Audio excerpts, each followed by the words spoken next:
Welcome back to another episode of Hot Air with me, Joshua Robert. And today we are switching gears, and I'm very excited to share this episode with you because I was editing it this week and I had recorded this over 2.5 months ago. And during the editing process, I felt like I was relearning all of the information that was shared with me on this episode. I kind of forgot that it was my podcast and that I was listening to myself and my guests speak, and I was just absorbing all of the wonderful information. So on this episode, I am joined by my friend Stephania. She is a health and wellness guru, and she thought it would be a wonderful idea to talk about how taking care of yourself physically will help you flex your confidence muscles. And I just love that. So whether you are starting out a new fitness journey, whether it's time for you to switch it up, she is going to bless us with her knowledge so that we can start living our best lives inside and out.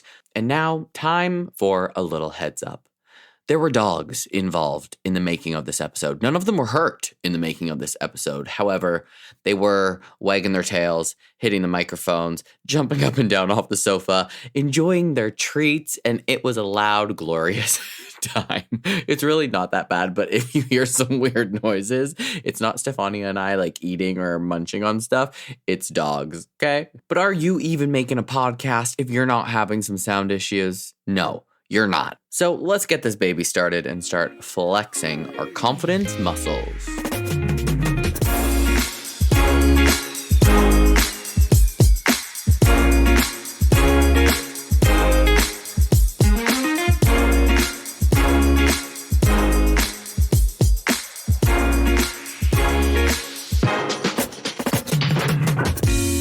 Okay, well, we are here with Stephania, my girl, the fitness guru. And I'm glad we are doing this because all the episodes leading up to now that I have pre-recorded are a lot about dating and therapy and haven't really hit on the health and wellness side of things just yet. However, that all kind of ties in together, which is kind of the whole concept of Hot Air. It is learning new things and being better and also bitching about terrible men, which we're not going to do today. Because you are recently engaged. Yes. Congratulations. Thank you. I always forget. Every time I see you, like I kind of forget and then crazy. I remember. It's just so exciting. You got engaged in Italy, right? I did. Yes, in Italy in September. So first of all, thank you so much for having me on air. Oh, it's no big deal. How exciting. And absolutely, I completely agree that I think fitness, wellness, confidence ties completely into relationships. So even if this isn't maybe quite the norm of what you've been chatting about on this podcast, I think anybody listening can take this into your relationship, whether you have one or you don't yet, you're looking for one, you want to elevate yourself. Everything we talk about today is going to go hand in hand with becoming that best version of yourself to attract that type of relationship that you want. And now that I'm engaged, I'm totally an expert. You're fine. You're just fine. But yeah, no, it was a very exciting year for me. We got engaged in Italy in September on a little vacation that we were taking. It was actually Sam's first time to Europe. So that was really exciting for him and very memorable for sure. And yeah, so we're just starting to plan some of the wedding festivities. The rest of your lives That's right. together. So maybe you're going to share things with us today so that we all can feel the best about ourselves. Definitely. And we can get engaged in Italy too. Absolutely. I'm here to help everyone manifest. Yes, let's fucking do it. So why don't we start with a little bit of your background, because you have a very extensive background, so many qualifications, certifications, all those good things. So why don't you start in the day you were born? Okay, sounds great. So in 93, no, I'm just kidding. My fitness journey professionally began in college. I got certified while I was getting my business degree, and shout out to Arizona State. They were so supportive. They paid for my certification. They trained me up.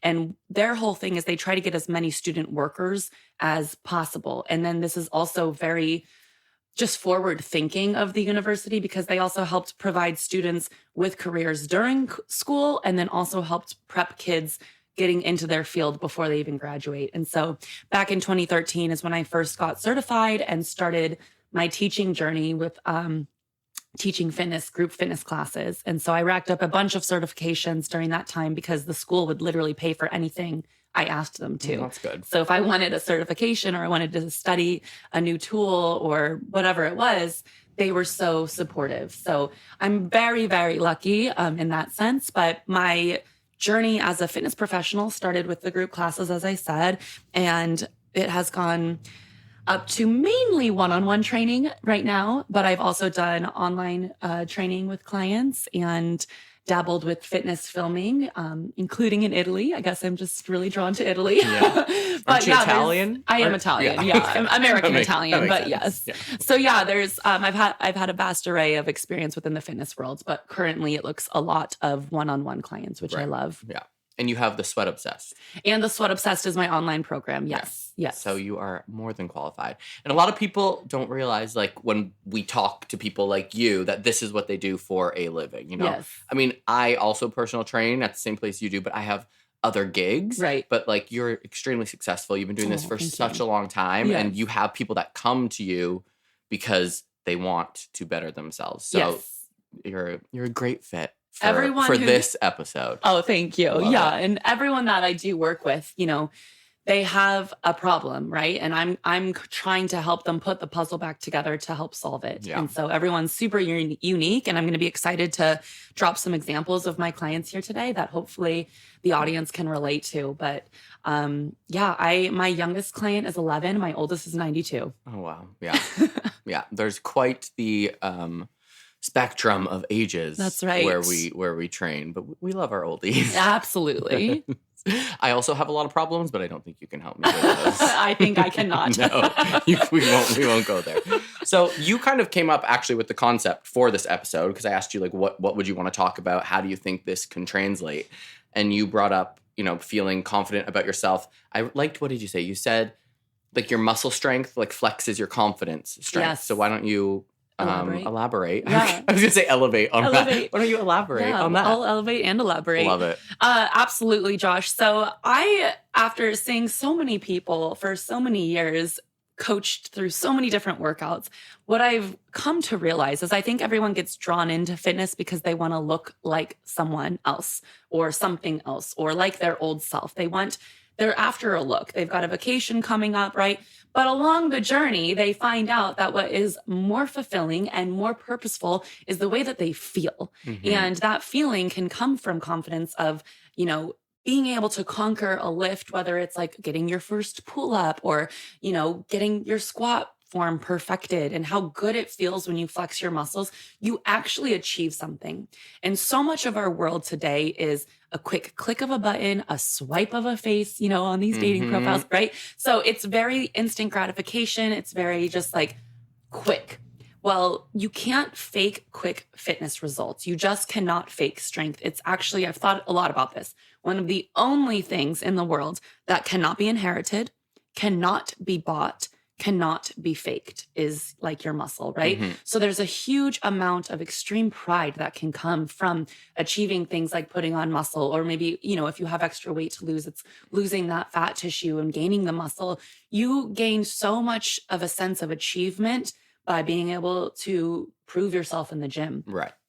And I think that's what really keeps people addicted and coming back. It then turns into, I feel so good, I couldn't live without this, rather than, I want abs and to look good in my bikini. Mm-hmm. Like, it turns into something so much deeper. Right. So when somebody wants to start their fitness journey, that's like the hardest part, right? Yes. Especially if they've never been extremely active, or like, you know, Absolutely. they might yo-yo and come and go and not really commit. And so it's like, you know, you and I are very active, so it's easy for us to say, like, we just work out, we get stronger, we have goals, like, and it's not, sometimes it is summer body, but I think it's more of a lifelong goal. And so I think something that's really challenging for people to understand is that you just have to start, and you start small. So what are some smaller steps that you would suggest to someone if they came to you and they're like, I want to feel better about myself? Maybe they are going through a breakup and like that's one of their healing processes to like move on in life. Like, how can they just begin without, you know, sometimes people dive in too hard, and then they just never return because it's so overwhelming. So like little small steps that you might suggest. I think the very first thing that anybody should do is reframe their mindset around fitness. This is not a beginning and end of a goal. This is not a before and after photo. This is not 1 to 3 months. This is the rest of your life. Decide today that you are going to give back to your body and keep it in as close to the best shape that you can for the rest of your life. And this is something that I probably wouldn't have recognized as soon as I did, given that, I mean, I'm 31, so that's very young considering that I have clients who are 92, right? But I think in my earlier 20s, it was all about like really hard workouts. Like what's going to make me sweat the most? What's going to make me the most sore? What's going to make me the thinnest? Whatever it was, right? Well, now when I see my older clients, I'm like, my gosh, like I want to be able to raise my arms over my head the rest of my life. Right. Because I have clients who can't do that. Oh my gosh, I want to be able to have good posture and sit upright. I want my bones to be strong so that if I did fall, nothing's fracturing, right? So these are the little things that I've learned from having older clients. So reframing that mindset of like, oh, I'm just going to work out to get in shape to attract a partner. Like that's so shortcoming. Realistically, we need to understand that fitness should be a part of our routine, just like brushing our teeth, taking care of our hair and our skin and showering. It's a hygienic thing. It's something that we need to do all the time to reset our bodies and our minds. So I think that's step one is just get into the mindset that I'm doing this for life. Like I want to be in great shape my whole life. I always want to be able to go to Disneyland or the zoo and be able to handle 3 hours of walking, right? Because even when we're young, like we think, oh, I'll never not be able to do that. And I'm telling you, I have plenty of clients who were those super active, strong people who then got carried away with their career or parenthood or whatever it might be. And now they're in a place where they're like, wow, I can't believe I lost that ability. Yeah. So I think that that's the number one thing, because like what you said, when people dive in too headstrong or too fast, too hard, you know, I see people doing things like 75 hard. Well, that entails something like a 2-hour workout every day, which isn't even healthy. Right. Okay. That's too much working out in one day. And then to have no rest days. I mean, this is scientifically silly. Yeah. It doesn't make sense. Yeah. So I do think that when people are deciding that this is going to be a lifelong change for them, digestible small bites at a time, right? Just like any goal, right? Like you're not, if you decided you wanted to switch your job or study something different, right? It's not like you change everything all at once. You make these incremental changes. So the next thing is start small. Okay. So maybe that looks like if you go from not working out at all, maybe you're going to start with 1 to 2 30-minute workouts a week, right? And then once you can master that for a month, maybe you can ramp it up to 45 minutes each. And then maybe you could introduce another day of working out. But I'd say whatever it is, you need to start at what your goal is and then find very small incremental steps to add in to your routine from there. Totally. So I'm glad you brought up the 75 hard because I've thought about doing that just because no, I mean, I haven't done it yet, so I don't think I will. Because I'm like, oh, I love the idea of like no alcohol, you know, eating clean. And then, you know, I do work out for like maybe an hour and a half, like six days a week, sometimes 5 days a week. I didn't go today, but like I used to be so full in, like I would feel so guilty about taking a day off. Like last year when I was trying to get summer body ready, I was like 7 days a week. And by the end of that, I had tendonitis in one arm, so I couldn't even do bicep curls anymore. So, like, I wouldn't even have nice biceps for the beach because I couldn't do them anymore. Well, and then you're teetering on the line of a forever injury. Yes, absolutely. Like, that's what people forget, and which we tell to our clients, and I tell to everyone else I know, is that if you're not doing it right, and you're trying to go too heavy because you're trying to gain muscle too fast, you injure yourself, and then you're just never going to get to where you want to be anyway. Like, how many clients do you probably know that have to take weeks off because they injure themselves or they get sick because they're not taking care of themselves because everyone just goes like head first or not at all. But bouncing off of that 75 hard, there's also so many other things like that. Yes. And so much information. I go down like these YouTube rabbit holes, like trying to find the best exercises for biceps or for traps or whatever it is. There's so much information. So like how can somebody get rid of all that fluff and just find something that is gonna work for them long term instead of bouncing around from fad to fad and diet to diet and workout to workout? Right. So I think there's a couple staple things that I personally follow. And I think if I realized how like simplified these fitness routines could be from earlier on, I would have probably saved a lot of time. But it's also different when you're working in fitness because you and I, like if we are teaching, we are getting some excess activity probably. So this hasn't always come from a place of experience, but this is what I recommend for my clients now. If you realistically want to see a change in your body, whether that's lose fat or whether that's gain muscle, you do need to dedicate about 3 days in the gym per week.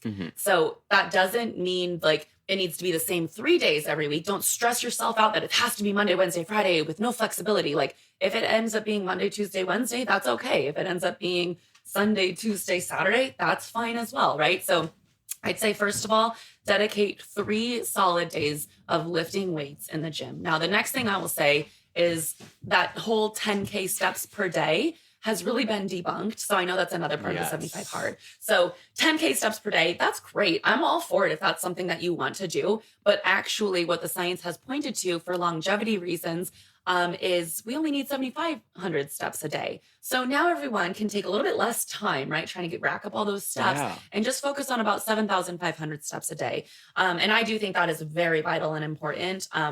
One thing that I will say is it doesn't need to look like you go for an hour-long, 2-hour-long walk every day. But if you can wake up in the morning, even go 1 block around where you live, everyone's living scenarios are going to be so different, whether you live in the snow or in a city or whatnot. But if you could break that up into little chunks, maybe like a little 10-minute walking break on your lunch break, that is a great way to try to get those 7,500 steps in. So those two combinations are really, really great. Now, this is one that I feel like people either love or hate, but it's cardio. So let's talk about cardio for just a quick second. Let's talk about it. I hate cardio. I know people hate it, or it's all they do, right? Like they take a spin class every day at 6 a.m. or they have not done cardio for years. It's kind of what I find. Keeping up your cardio is actually going to help with your muscle gains. It's also going to help with any stiffness that you might be feeling. It might flush out some of the soreness that you are feeling from your muscles. And I'd say that realistically, you want to get close to, or I should say up to 2 hours a week. But I personally only do an hour a week and I walk. So I will say like my cardio is like, I'm trying to keep my heart rate 120 to 140 beats per minute. And then I do that for about an hour weekly. Mm-hmm. So for me, I break that into 2 runs. And I think that's another thing that I've done this year that has been very fun way, achievable way to enjoy my workout routine and enjoy my fitness. And so not everybody here listening needs to start running. That's not what I'm saying by any means, but find something that you do like, whether that's bike riding, or maybe you like to get into a swimming pool and swim some laps. But for me, running has been so fun because I've really been able to track my progress, and it's made coming back to it the next time I do it really fun and interesting. Whereas when I was teaching too much and doing too much spin classes and HIIT classes and things like that, I really grew to resent cardio because it just made me so tired, so hungry. Like I never felt rested, right? So I think all I'm trying to say there is, get a little bit of cardio in, prioritize lifting weights, and get your steps in. And those are probably like 3, as simple as I can get with fitness. Those are my 3 staple things. Yeah. So really what you're saying is it's a lot simpler than people imagine that it is if you're not diving in head first. And that's so true. And I've realized that a lot with my workouts, and a lot of the people that I've come into contact with where we teach, they just go like to so many classes. They're lifting all day long. It's like that's counterproductive to trying to get some results. So keeping it simple, obviously there's a lot of diet and nutrition in there. You can't go to McDonald's every day and do those 3 staples. You're not going to get some results. But keeping it really simple and tracking, like you said, tracking everything. I never used to track my workouts. And then I got an app that I can do my push day, my pull day, my leg day, tracking the weights, tracking my reps. I have a timer set in between those sets. So it keeps me really structured, which doesn't always work with everyone, but then you're not going to know how to progress, and you're going to plateau, and you're just going to be at that exact same level. And then one other thing you said is finding something that you like. Yeah. And people are motivated by so many different things. Some people like to pay us to train them. Right. Some people like to go to the gym by themselves. Some people like class atmosphere. So if it's Orange Theory or F45, whatever it is, finding that thing that you think you can stick to, depending on your budget, because those things aren't always cheap. Right. And hiring a trainer isn't cheap, but maybe it's like something online like you have, the Sweat Obsessed, or if there's like a bodybuilding one that's more geared towards men or whatever. But there's options, but definitely keeping it simple and focusing in on probably one program for the first however many months until you start to feel a little bit of results and a little bit better about yourself. Absolutely. And one thing I'll add to that is when you were talking about some of the people we know who are doing so many classes, multiple studios, this, that, the other thing, right? Well, one thing that really stuck with me was I had a mentor tell me random programming, random results, right? So if you're just going to random classes as fitness teachers, I hate to tell you, but there's been plenty of days where I just winged my class. I'm like, okay, I need to do like a move for legs, a move for core, a move for cardio. And I made it up on the fly. So not that that doesn't make a great workout still, but if you've got a specific goal, that class with whatever teacher is not going to be geared towards you specifically. Totally. So movement is always great. I don't want to ever discourage someone from finding movement in a way that they like. But yes, keeping things a little bit more specific and fine-tuned, such as measuring your breaks that you're taking. Now I set my timer and I wait 2 minutes between each lift because I know that that's actually the amount of rest your body needs before it can And perform. people hate resting too. Right? It's something I found too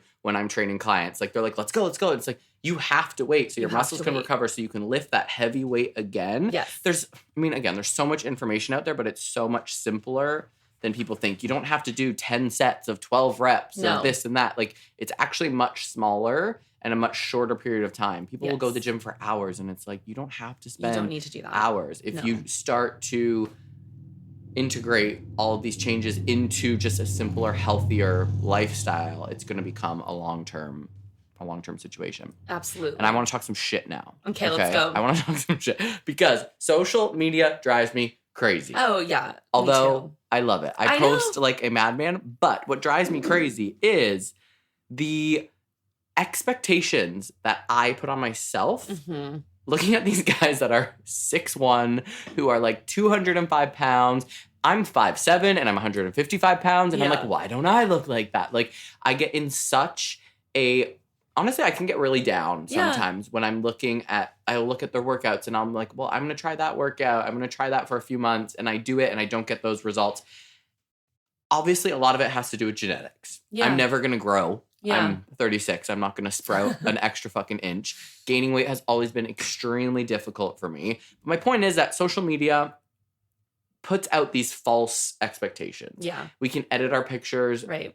To like an insane degree. I can put a wild looking six pack on myself if I want to. Yeah. Because I don't have one. And sometimes I want to. But that's just a lie. Yeah. And everybody knows I don't have a six pack. But what do you think about that? Like how can people overcome that and not feel so intimidated, not get so like hard on themselves because they're not looking like these people? Also, to build on top of that, a lot of what they look like on social media is not what they look like in person because I will see some of these influencers that we have here in San Diego in person. Yeah. And what they really have is a very low body fat percentage. Yeah. They're not jacked and super muscular. If I got my body fat percentage down to an extremely low percent and I went and did a photo shoot, I would look like I'm 6 feet tall and I'm jacked. Right. But until you see those people in person, you don't actually know what they're going to look like. Right. Please expand. Okay, so I'm actually going to start with myself as an example. So I personally have been on the kind of flip side of that. When people have met me in person, but they saw me online first, they have said things like, wow, like,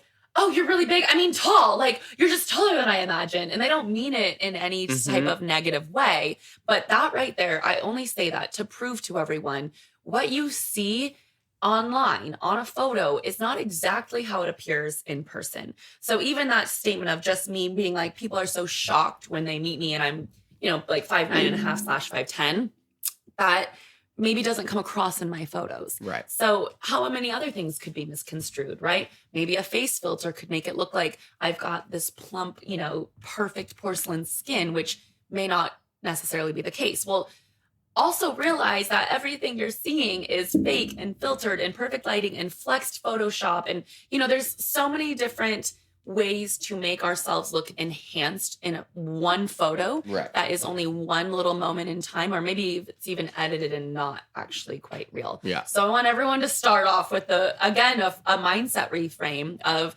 I am not comparing myself to that fitness person online. And what I will tell you too is that even though we are extremely in shape, like good health form, muscular people, we aren't even fitness models. No. And I have read articles written by fitness models who say that they really aren't that happy. Mm-hmm. They're on extreme diets at all time because it's not natural to keep such an insanely low body fat. And that's what people forget is that having a six pack like that is not, it's not natural. It's not really a healthy long-term thing. No, it's really not. And I think especially for women, we see these beautiful skinny models, but the truth is a lot of them genetically are just like that. They don't even work out, right? Yeah. So all of that to say is I think that we need to understand when we're looking at fitness models or fitness people online, that might even be an old photo of when they were really lean for 1 month, you know? So just completely stop the compare and start to change the mindset to, I just want to look the best that I can be. Yeah. And that's why when you kind of create more of a goal around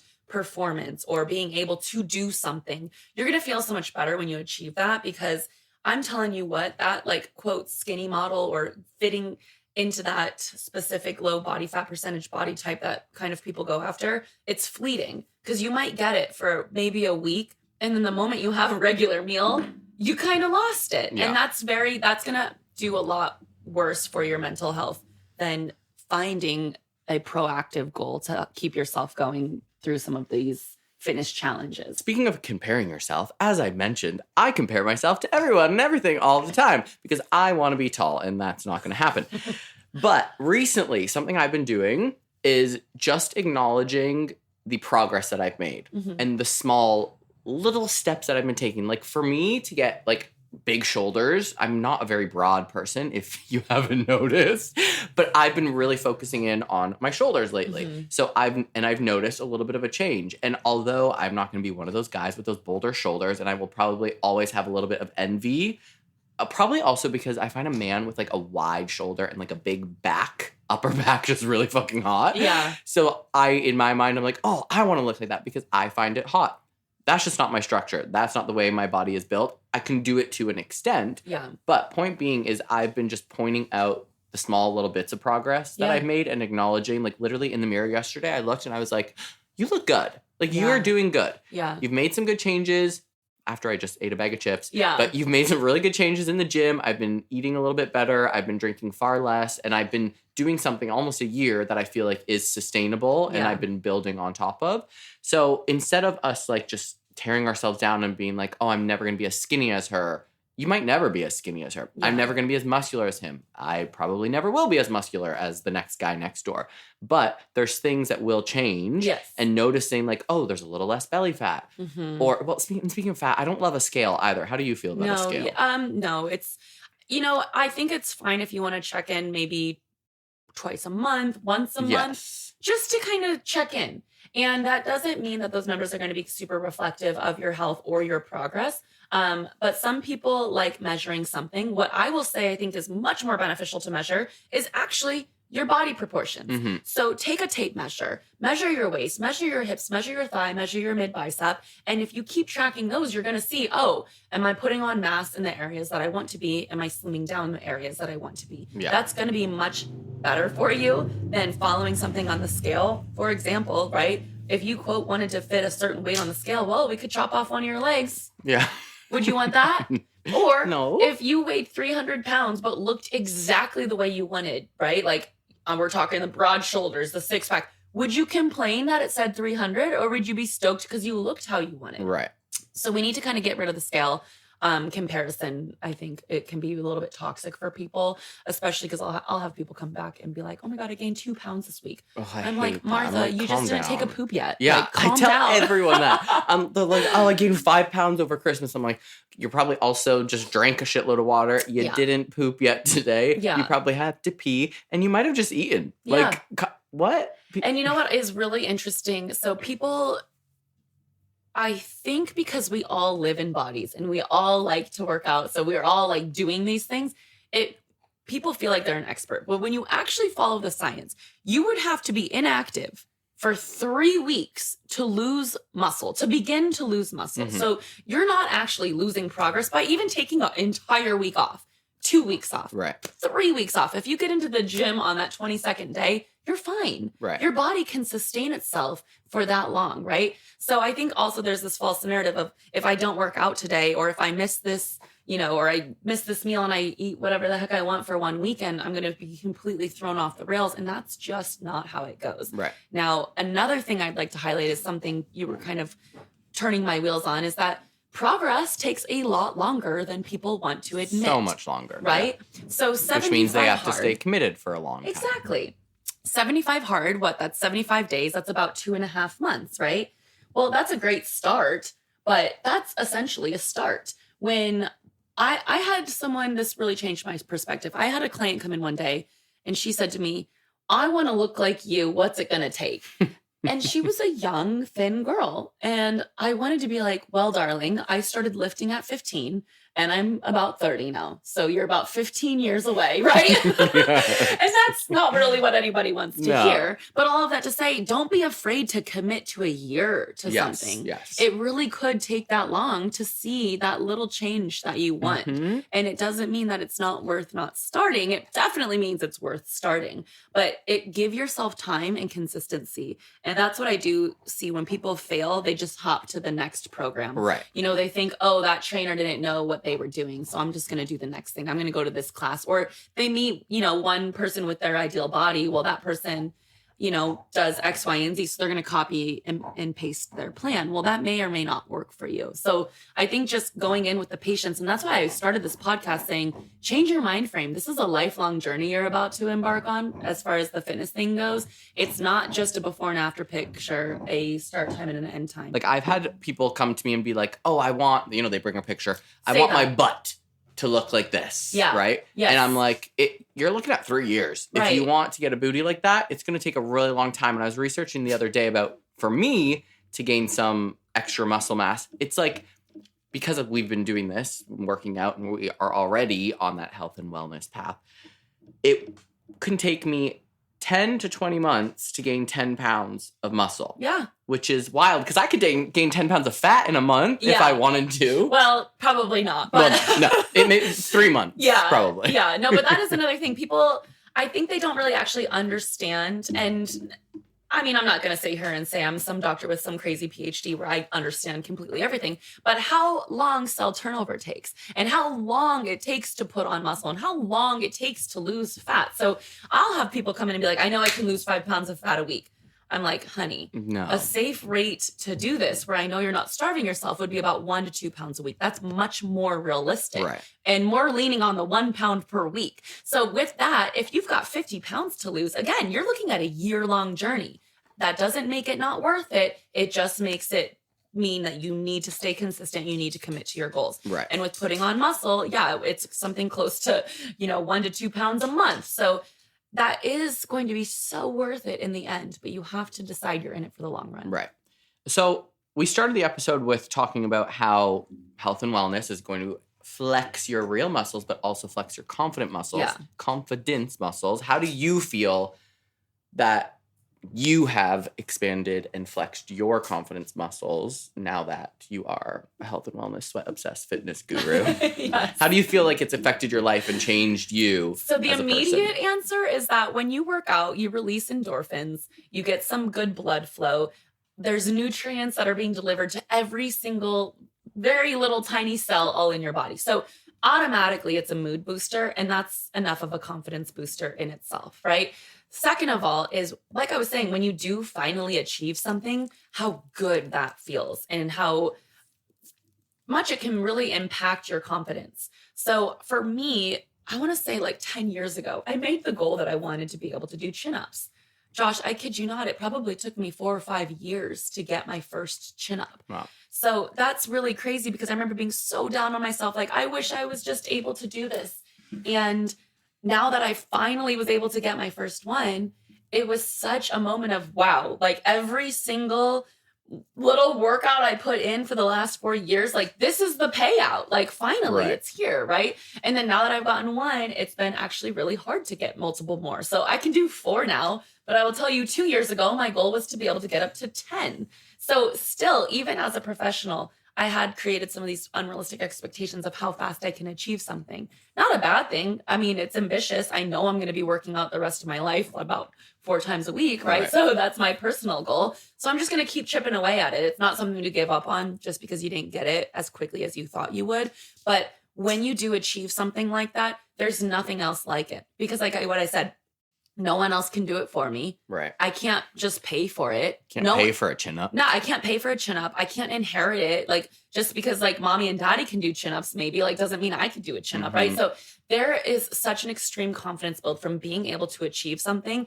And I do recognize in adulthood, unless you're super, like, actively going after awards and things like that, acclimates, you may not be getting these types of fulfillments that will boost your confidence anymore, right? Like, we go to work, we do a great job. Our clients love us. They give us a pat on the back, maybe a Christmas gift, and it kind of feels like, oh yeah, I achieved something with them. Like I'm really helping them, right? But there's not always a sense of accomplishment, even in your work. There can be, but it's not an automatic thing, right? So within our fitness, being able to achieve something, a goal you've set up for yourself, doing 10 perfect push-ups, being able to do a sit-up, being able to get a little bit more limber and touch your toes, right? These are all measurable things that once you do accomplish it, you're going to feel so good about yourself. Right. Yeah.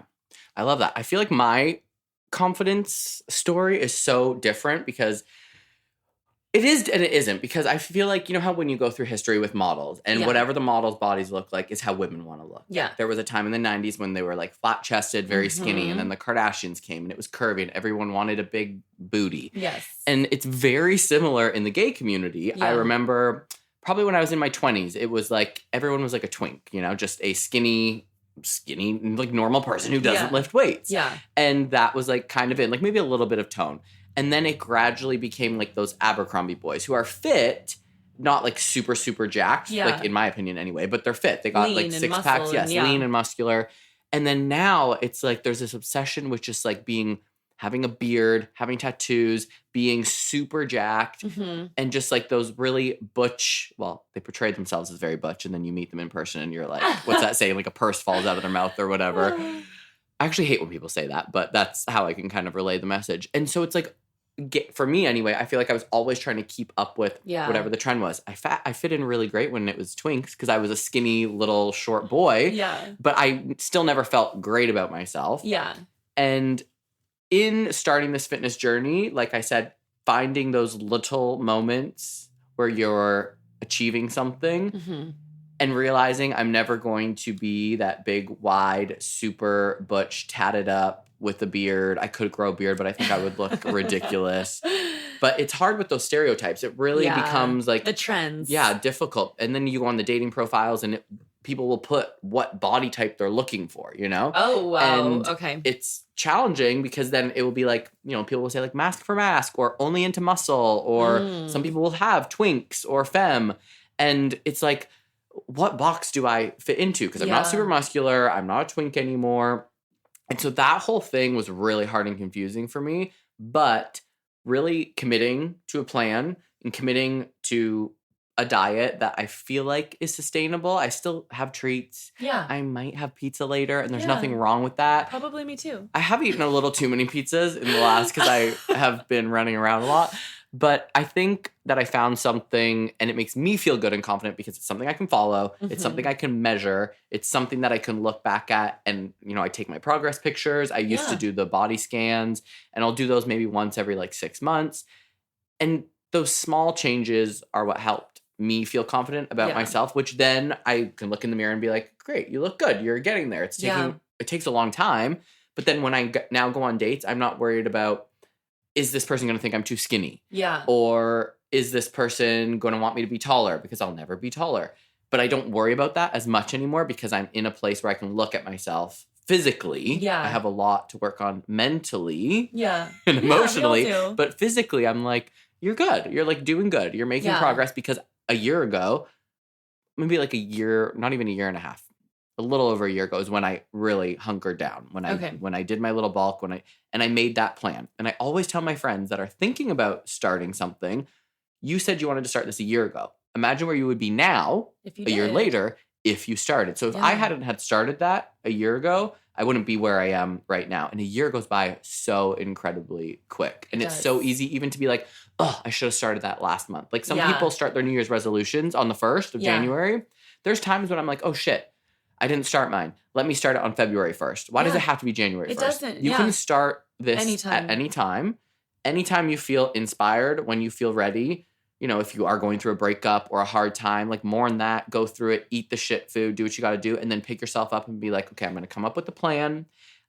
It might be group fitness to get you going to start. It might be a personal trainer. It might be going for walks, like you said. Yeah. It might be tracking those feet, which I've only done 6,200 steps today. So I got a little over 1,000 more to do. Yeah. But it's just about beginning, I think. It's about the big moral of the story is just starting. Yeah. And it's about like being the best you can be. right? Like, it's not the best that someone else is. Yeah, it's not in everyone's playbook. So let's just run through a quick example. So like, say there's someone in the gay community who has a high power tech job, right? So they're working all hours of the day. They manage a team of 100 people, right? That might not be super realistic that that's the person who's going to spend 5 days a week in the gym for an hour each and then do an hour of cardio on his weekend. He's probably pretty exhausted. So making a goal of, okay, I know I'm super busy and I manage all these people and I live a fast-paced life. I travel for work, all this stuff. Maybe I can get in the gym twice a week. And if I could do twice a week for this entire year, that's going to be 104 more workouts than I would have done had I never started. Exactly what you're saying. Yeah. And I have a client who, he is actually a tech engineer and he is a family man. He's got 2 kids and he works out once a week with me. And his wife makes fun of him because she's quite the fitness gal. She's working out all the time. She's like, I can't believe he gets away with just 1 hour a week. And he actually does look great. And I've seen his muscle tone and I'm sure he naturally also has a great metabolism and everything. So I'm not trying to give myself the biggest pat on the back, but I will tell you, when she was making fun of him, I said, listen, that's 52 more workouts he would have not have gotten to had he not signed up to do training. I've never thought about that before. Yeah. And so another thing I want to help us with the mindset shift is think about on average for the month, for the year, for the week, right? So maybe 1 week you only hit 2 of your workouts. Well, that's okay. Yeah, technically that'd be like a 50% on that week for your fitness. But look at the month. Did you hit it the other 3 weeks? And then you just had that 1 week where you kind of fell off on 2 workouts. Maybe you traveled, maybe you had family in town, who knows, right? That's not that bad to miss 2 out of 16, right? And then if you look at the year, like, you could just kind of keep zooming out. So you just stay consistent on all of the times that you can control your controllables and allow your life to have some variability. It's okay to not get 100% on every test you take. You know what I mean? That's hard. Yeah. That's hard for me too. I'm very hard on myself when I don't get my workouts in. Yeah. But I'm going to start thinking about that. I think about that a lot with food when I'm like, oh, this bag of jelly beans that I was eating the other day is 900 calories. I ate the whole bag. Yeah, it's okay. Guess what? I ate another bag the next day. Yeah. And the week before, I also had a bag. So I was like, whatever that math is, 900 times 3. I don't know how I ever graduated high school because I can't do that math that quick. It's okay. But what is that? 2,600 calories. 2,700. Oh, close shit. It's okay. Whatever it is. Whatever it is. Yeah. That's a lot. Yeah. That for some people is an entire day of their calories. Yeah. And imagine you do that every week. Imagine you eat those 3 bags of jelly beans. You're adding an extra day of calories to your week. 4 extra days a month times whatever that, however many weeks in the year, 52 weeks. So I do think of that, but I've never thought about it with my workouts. Yeah. So that's a good way to think about it because even if first of all, don't be afraid to miss workouts because like I said, it's going to take 3 months of literally doing nothing. Like I'm talking, you had 3 a weeks, surgery. right? Yeah, 3 weeks. Did I say months? You did. Week. Okay. I wish it was months. Yeah, that'd be crazy. But yeah, you like literally would have to be sitting around doing nothing to completely start deteriorating after 3 weeks. So 1 missed workout really isn't that big of a deal. Yeah. What I think happens is super high achieving people like yourself get down on themselves because you probably had the time. Maybe you slept in an extra hour one of the days, right? But also be easy on yourself because maybe that's what you needed. Maybe your body craved that sugar because you were really tired. Maybe you didn't get that good of sleep. Maybe that candy did bring you joy. And there's something also to be said about it always brings me joy too. And funny enough, like I love sour candy. So for me, it's like sour gummy worms or like sour gummy bears. Yeah. And quite honestly, I don't say this in the sense of like a reckless idea of just give in to your cravings, but give in to your cravings within reason. Reward yourself with that and move on. Start fresh again. Don't be down on yourself because yesterday you ate candy. Candy is so fun and it's meant to be enjoyed. Dessert is meant to be enjoyed. Maybe if you've got these goals, it's not within your goals to have it every day. But again, think about that average. Could you probably estimate out of 365 days a year, how many days you ate candy last year? Probably more than I'd like to admit. Probably more than you'd like to admit. Yes. But maybe like... I don't know, like if you did it once a week, twice a week. I'd probably say twice a week. Twice a week. Yeah. Okay. So that's 100 days. I could have done it 7 days a week, Yeah, and that would have been a hell of a exactly. lot worse. And so, you just kind of take inventory of where you're at and then see where you want to go. If you're fine with that, if you're like, I love the way that my body looks, I love indulging in the candy, I love this or that, like, great, that's okay. Like, then what you're doing is working. It's totally fine. However, if you're like, wow, another year went by and I still didn't take off any of those 50 pounds extra that I have to lose, well, then maybe that candy doesn't make your life better. Right. So there's a tipping scale. Yeah. I love that. I love rewarding myself with Me treats. too. I usually pick like a day. Like I'll do like a Friday or a Saturday, and I'll try to be as good as I can throughout the week. Obviously, there's times when that doesn't happen. Yeah, and that's okay. Yeah. But I like the idea of picking like a day Yeah. and trying to stick to it. Again, if you don't, you don't. Yeah. Not a big deal. But then it's like you have something to look forward to. I'm going to work my butt off Monday through Friday. Friday night, I'm going to order Domino's. Yeah, exactly. Yeah. You can negotiate with yourself. I do that often. So there might be a day where I'm like, I really just don't feel like doing my run today. However, if the next time I did my run, maybe I did a half a mile extra, and then, the next run I did another half a mile extra. That way I'm kind of making up for that lost run along the time. Yeah. You can negotiate with yourself. Maybe you needed that candy that day. Maybe you needed that extra rest of sleep. It's okay. I always need the candy, and I always need extra sleep. I know, right? Okay, I like to do little statistics every episode, just because I think it kind of, although I'm not a numbers person, it helps me just make sense of a lot of things. And sometimes there are things I didn't even know. Listeners might not know. You probably know all of these. But 80% of American adults do not get enough exercise, even though just 150 minutes of moderate activity per week can significantly reduce disease risk. So 80% of everybody here in this country is basically not exercising. It's a very small percentage of people that are moving, like you said. It's interesting. Yesterday I did one, and it was 50% of Americans are single. So that gave me hope. Oh, there you go. So that's good to know. There's a lot of fish in the sea, in the sea that we're in right now. Aren't there a lot? Yeah. This is my problem. Lack of sleep, I didn't know this, increases your cravings for junk food by 45%. How did I not know that? Well, you know why? I kind of said it earlier. If you're not getting enough rest at night, your body's going to be looking for energy. Yeah. And when you really dive into, and I'm no nutrition quote expert, I know a lot about nutrition. I love it, but I am not going to credit myself as an expert. But what I can tell you is what hits our body the quickest and gives us the highest glucose spike? Sugar. Yeah. So when you're tired and you're looking for energy, that's why we crave things like potato chips and candy and carb-heavy foods, because your body is looking for a burst of energy. It's trying to wake you up. So instead of finding a million different ways to combat that, deep dive into your sleep. Go to bed earlier. Try to sleep in an extra hour. Yeah. So, okay, maybe you can help me with this then, because when I do, I'll have a little bit of candy or whatever. I love eating in bed. I love putting my movie on my projector and eating in bed. Yeah. Not everyone's cup of tea.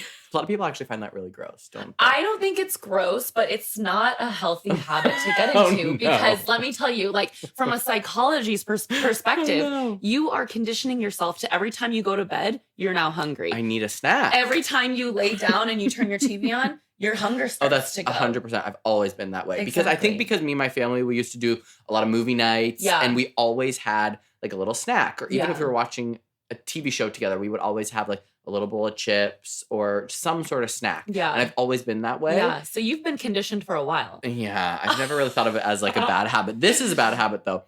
I will eat, again, the jelly beans the other night. I'll have some of them. I will usually put it in a little bowl so I don't eat the whole bag. Yeah. However, I will wake up at 3 a.m. I'll just be so awake and I'll be I'm craving more jelly beans. Yeah. And I will go into my kitchen and eat a handful of jelly beans. And there are times when I do that 4 times throughout the night. I wake up and I'm just craving more sugar. Yeah. It's just interesting. Is it just because sugar is addicting? Is it just because they're so yummy? Addicting. What's happening? Why can't I stay asleep? As not a doctor, I can't actually diagnose you with anything. Maybe I need to get a doctor. But it could just be as simple, Josh, as when you're in bed or when you're trying to settle down for the night, your habit is to eat. Yeah. And it's so just a habit I've created. Yeah, it's a habit you've created. So that is something I actually, with my fiance, it's not that we fight about it, but we'll sit down with dinner, and we have a really small house in California. Josh is at it right now. Oh, I'm sorry. I live in a 1-bedroom. This is not a small house. Okay, well, true. But we don't have a proper kitchen with a kitchen table where we eat. So we are in our living room recording this podcast right now, and this is where we normally eat dinner. Mhm. So we're sitting on the couch in front of the coffee table, essentially eating dinner.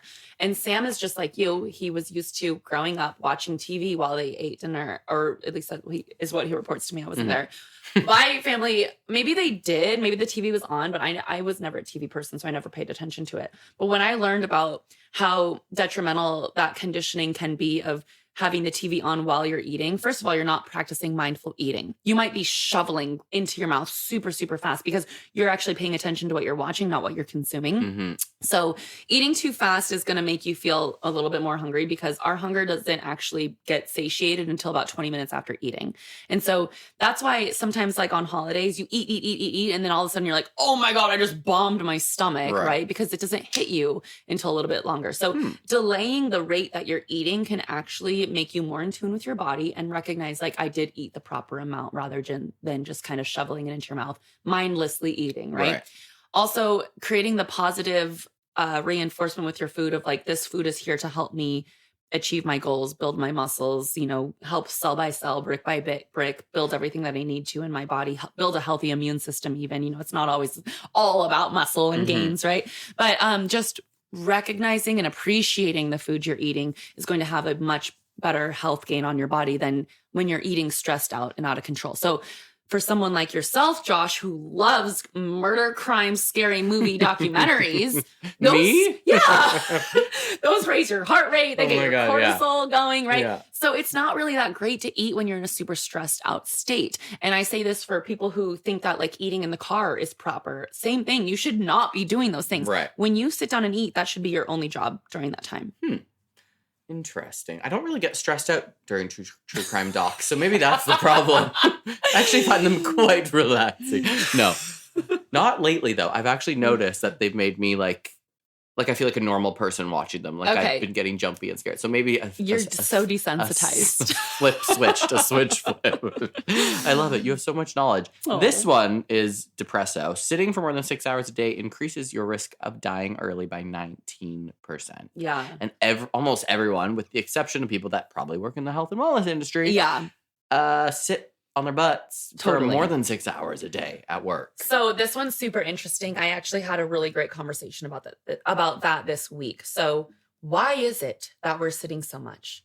Well, our lives have been made so much easier with machinery. So even think about someone who like 50, let's call it 50 years ago. 50 years ago, if you were to do laundry and chores or wash the dishes, like you would have to have done a lot more of that laborious activity, maybe even more than 50 years. I don't really know the date that all these machines kind of came into play, but just play with me here, okay? We're going with 50. We're going with it. Okay. So you had to put in so much more exerted effort to be able to just live your regular life. Well, now all of our machines do it for us. A lot of people even contract out their laborious work, right? Like I even have cleaners who come to the house once a week because I would rather work an extra hour, make the money I need to make to pay someone to do the things that I don't want to do. Right. And so I'm lucky enough to have a job where I am on my feet. I'm demoing exercises. I'm walking around a lot, so I am very active with my job, but a lot of these jobs are now desk and computer jobs. So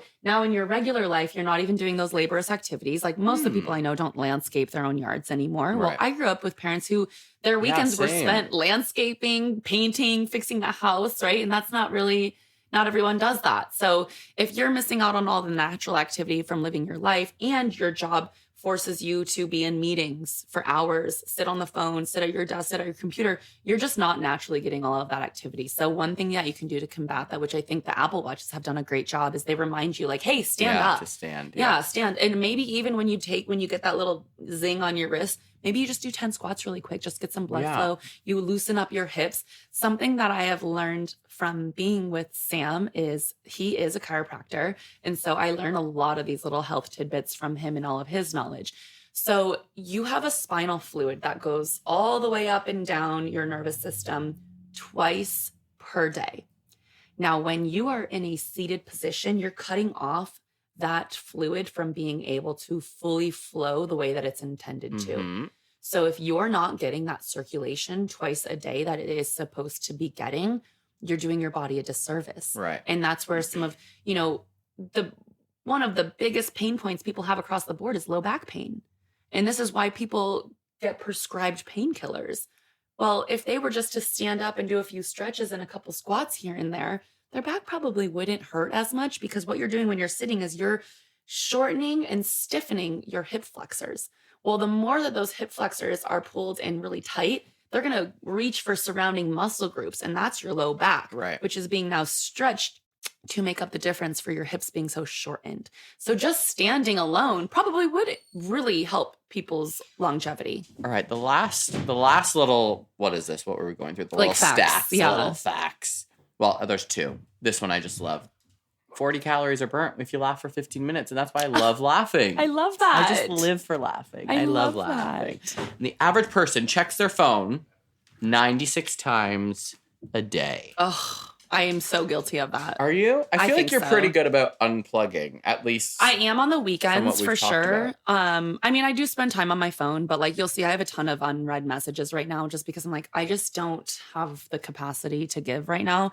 And thankfully, I also think because of our jobs, we are doing so much one-to-one interacting with someone who really is paying for all of our time and attention. Yeah, so we can't just be on our phones. It's so rude to be on your phone. So I don't think that that's so much an issue during the daytime, but I definitely find myself spending too much time like checking my social media. And something else I recently learned from a neurologist is that people usually have this routine they do on their phone. So when you're just bored or you don't know what else to do, or maybe you are even nervous or anxious, you check your phone. And for me, I go to Instagram, check my likes, check my messages, nothing there because I don't really post that much, right? Then I'm like, oh, I better check my email. So I run to my email, which I barely ever respond to people on my email. So I'm like, check the email. After the email, oh, let's see what's going on Facebook, right? It's like this checklist. Like you go down the list and it's like, do I need to check that multiple times a day? Probably not. Like maybe a couple times would be good. But yeah, I think that we spend a lot of time on our screen, a lot of mindless energy. And I honestly would rather even see people go to their messages and like, think about a relative or a loved one or a college friend that they haven't talked to in a while and send that person a message. You don't need to be just checking all of these apps constantly, opening your phone all day long. I love that. Yeah, I put my phone on Do Not Disturb all the time. Yeah. It's pretty much on it all day long. And I will only see something if I actively open my actual phone. And so my watch doesn't go off. I remember you told me when I was asking you about Apple Watches that they're such a distraction. Yeah. And they really are, which is why I have it on Do Not Disturb. Disturb. And every time I don't have it on that, I'm like, oh, I'm getting a notification. And I think of you because it drove me crazy. Yeah, it just distracts you from everything. You can't not look. That's going on. You know so what I mean? I just have everything silenced. Yeah. Yes. So I think these dogs need love. So in closing, in wrapping this up, pretty much take it slow. Yes. Find something that you love. Yes. Find what's going to motivate you. Yes. And don't be so hard on yourself. Absolutely. I agree 100% with all of those things. And I think one thing to stress here is that fitness should not be what's stressing us out. Fitness should be our outlet. So if you're stressed out about sticking to this plan, or you failed last week, or you feel like you need to start over, that's super counterproductive. So again, take the big zoom out. Zoom out from your whole life, right? So we're in our 30s now. We're going to live close to 100, especially us, because we really care about our health and longevity. Mm-hmm. So if you mess up a couple weeks right now, that is nothing in the long, grand scheme of things. So you just try to make the best decisions for every moment that you're in. Yeah. And if you want to live to 100 and you're not doing anything right now, you should probably start. It's a great time to start. It is. There's no better time than now. That's right. To get your ass off the couch. The podcast is over. Figure your shit out. That's right. Go for a walk. You should have been walking while you were listening I'm to this go podcast. walk my dog. Actually, yes. We should have started it with that. Yeah. Start your walk now. Oh, I love it. Well, you can add that to the intro. Okay. Well, thank you so much. I feel like we're gonna need to revisit a lot of these things. And there's a lot of things you talked about that I'm like, we could do a whole thing about your perspective and all the wonderful things that you know. So I'm not just always talking about how men use me as a friggin' doormat. Would be wonderful. But thank you for being here. I so appreciate you. And I can't wait till next time. Me too. Talk to you guys later. Bye.